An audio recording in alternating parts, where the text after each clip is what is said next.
Let's make a pair of 1860s poor baby dresses.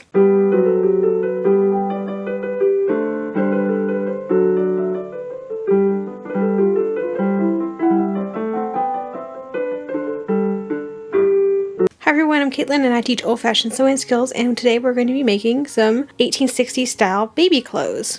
So usually you see me on camera for this, but I have apparently lost the footage for the beginning of this video, so we're going to start with you seeing the end product like we used to do a long time ago. One is an actual reproduction cotton, that's the red one, and the white and pink is something I found at Joann's and it struck me as period, and so I bought it, and turns out it's an exact replica of an 1830s baby dress fabric, so that's fun. But I don't think we need any more introduction, so let's go ahead and get started with the cutting.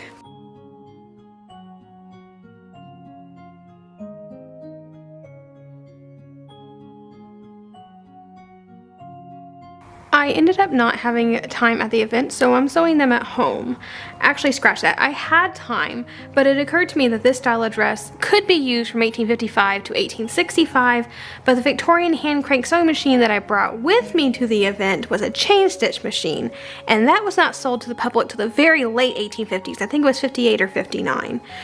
Therefore, if I sewed it with the hand crank chain stitch machine, that would make these dresses useless for anything before that time frame. It'd really only be good for 1860 to 1865, and I felt like that was just taking away half of the dress's useful time frame. So because I had other hand stitch projects that I brought to the event, I just left it till I got home.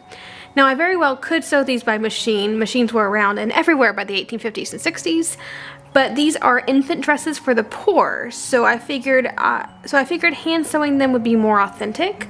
Plus, I found through this whole process that I really like hand sewing baby dresses.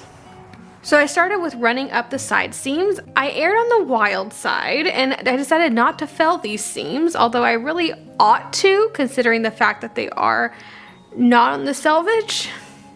We'll see how that goes. I'm using as small of a seam allowance as I possibly can. I have never seen more than a 3/8 inch seam allowance on original baby clothes, and it's usually between 1/8 inch and 1/4 inch, so I am trying to get better at making my seam allowances smaller. I think in modern eras, especially if you grew up sewing on, say, Simplicity patterns or anything of the big three, the commercial patterns, they always add 5/8 inch seam allowance, and then on a lot of other commercial patterns you see 1/2 inch seam allowances. And the Victorians seem to prefer smaller seam allowances a lot of the time. Certain seam allowances are bigger, but a lot of them are a lot smaller than what we would use today. And I realize that it's a very tiny, minuscule detail that it doesn't really matter because it is on the inside, but because I am teaching people how this is supposed to be done, whether you take the advice or not is up to you, I'm trying very hard to do things the right way. So we're going to be using very small seam allowances. So next I'm going to take one of the panels, fold it in half. Actually, I took the longer panel or the wider panel, and I ripped about a 6-inch section down the center, and then I hemmed that. That's going to be our back opening now. And again, I took a very narrow seam allowance. That's going to then get folded and then tacked down at the bottom, which creates a sort of placket so that you don't see the petticoat underneath. I see this a lot in originals. The top is now going to get folded down 3/8 of an inch, and I'm going to run a gauging thread or a gathering thread about halfway down that folded edge. I like to fully prep my skirts and then do the bodices, which is why we're starting this way. And since we're making two dresses today, I'm going to complete this skirt 100% and then do the other skirt 100% before moving on to the bodices. And hopefully it'll save me some time from switching back and forth each step as I typically do. So the last step for this skirt is hemming, and that is done with what we would call a whip stitch. If you're a regular viewer, you'll recognize this fabric from the doll wrapper I made last month. I absolutely love this fabric. It is so mid-19th century. It comes in different colors. I know there was a brown option. I want to say there was a blue one too, but don't quote me on that. So with the first skirt done, it's time to work on the second skirt. This one I did it a little bit differently. I started by cutting away, the selvage had a fringe on it, which was really irritating, and I did not care for that. So I cut it away because it is not something you see on original fabrics, and you can get into a whole debate about using the selvage as the period technique, but if the selvage doesn't look period, do we take it off? I tend to err a little bit more on taking the selvage off and then doing other period techniques to finish it if necessary, as opposed to using the period skirt technique when I am put in that position. Obviously, in general use, I use the selvage. And so you do have to make that choice. Am I going to use the period technique or make it look more period by cutting away the modern selvage? And because infants have a tendency to be very active and they like to kick and move, I feel like the selvage would be much more noticeable with an infant's dress than, say, an adult dress. So while I might leave my selvages in a quilting cotton that I make for myself, I probably will not do so for children, which is why I'm choosing to mess with the selvage. So I did pull on it later just to make sure the selvage still worked and it wasn't going to ravel on me. And from there it was basically like sewing the last skirt over again, just this time in white and pink instead of red and yellow. The side seams were done with a quick running stitch. Then again I cut down the center of the very full panel to create a little slit, which gets narrowed, hemmed, and then folded over to create that little placket again. Then I put in my gauging thread all the way around the top of the skirt. That's after I folded down that raw edge about 1/2 inch or so. And finally, I did a hem stitch across the skirt's hem before moving on to the red dress's bodice.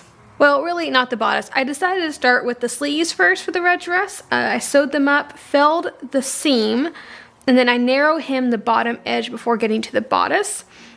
The way this particular bodice is put together is the sleeve is part of the bodice, at least at the neckline. So you kind of have to have the sleeve done to be able to finish the bodice. I felt it would be better for me to just do the sleeve first and then completely work on the bodice instead of starting with the bodice, going to the sleeves and coming back to the bodice. It just made more sense to me. So with the bodice, I stitched the underarm seam. I did it with a run and fell seam, and while I was there, I also hemmed the very back of the bodice edges. The side seams leave this little V, which is where the sleeves fit in perfectly. These seams also get sewn with the run and fell seam. Before I moved on to the white and pink bodice, I sewed bias strips for the neckline together. For the white and pink bodice, I started with the bias strips for the neckline, realized I was a few inches short, so I had accidentally cut 2 waistbands for this dress, but one had a little section cut out, so it was basically just scrap fabric anyway. I had meant to cut the bias strips from the bad waistband, of course, but I accidentally cut into my good waistband, so I had to mend it a little bit before I could sew the bias strips. And of course I sewed the bias strips together, and then I did the bodice of this dress next, starting with the back seam, just to see how I liked this sequence of sewing versus how I did it last time. So I first again cut off that awful fringe just because it was irritating me to leave it, even though it was going to be folded under, it was still going to irritate me. And then I did the side seams by again the running and felling them, and then I moved on to the sleeves. I ran and felled the sleeves as before, and then I narrow hemmed the bottom, and then those sleeves got stitched in as well. I think I do prefer, personally for me, starting with the sleeves and then moving on to the bodice. I felt like that was a little bit more cohesive. The order in which you sew things isn't that important. There are certain steps that, yes, you have to get done before you sew other steps. Like you have to do darts before finishing an edge of a bodice. But then there are other parts of sewing that it does not really matter what order you put things in. It's really up to you what you prefer. So then I went back to the red bodice and I gathered the top and waist so that I could put it into the bands. For the waistband, I cut it 22 inches and I folded in each end 1/2 inch to be a total of a 21-inch waistband. That is a little bit large for an infant's dress, but just in case I have chunky babies, I wanted the wiggle room. I will also be putting in a drawstring at the waistline, so if nothing else, it can be made to fit a smaller baby. The neckline gets a bias strip that is back stitched on and then whipped onto the other side to form a casing. And then it was on to the white and pink bodice. Again, I gathered both the neck and waistlines, then attached a waistband of the same size to the waistline and a 26-inch bias strip to the neckline, although for the red dress I did 27 inches. My bias strip for the pink was smaller because I had to extend it, and I didn't feel like adding another strip to make it 27 inches, so I stuck with 26 inches for this one. I don't think it made that much of a difference long term. And finally, I got to finish the dresses. So the waist gathering thread on the skirt gets pulled up to fit the 21-inch waist of the bodice, and then each individual pleat gets whipped onto the bodice edge.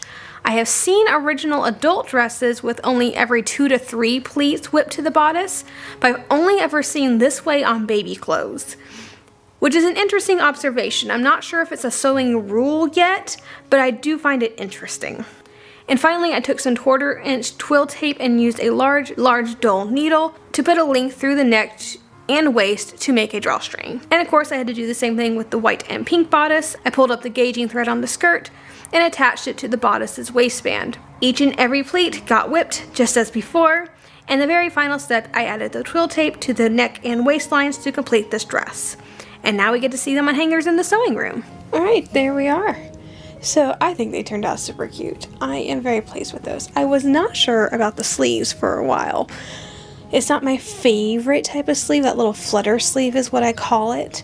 It flows very nicely with it. So I'm very pleased with that. I do think at some point we're going to stop doing the gathered bodices because I feel like I should show y'all something else, because I feel like we're doing the same video over and over and over again. I really, really like this style, and that's why I do it. I love the look of the gathered bodices.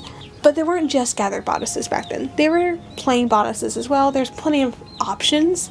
So I think when we start moving into the shortened gowns, which will be the next set of gowns, we'll start doing some different styles as well. We're still going to do some gathered bodices because, again, it is my favorite style. But I think I need to branch out a little bit. I'm going to be so sad to have to work on something else. I think it's just adorable.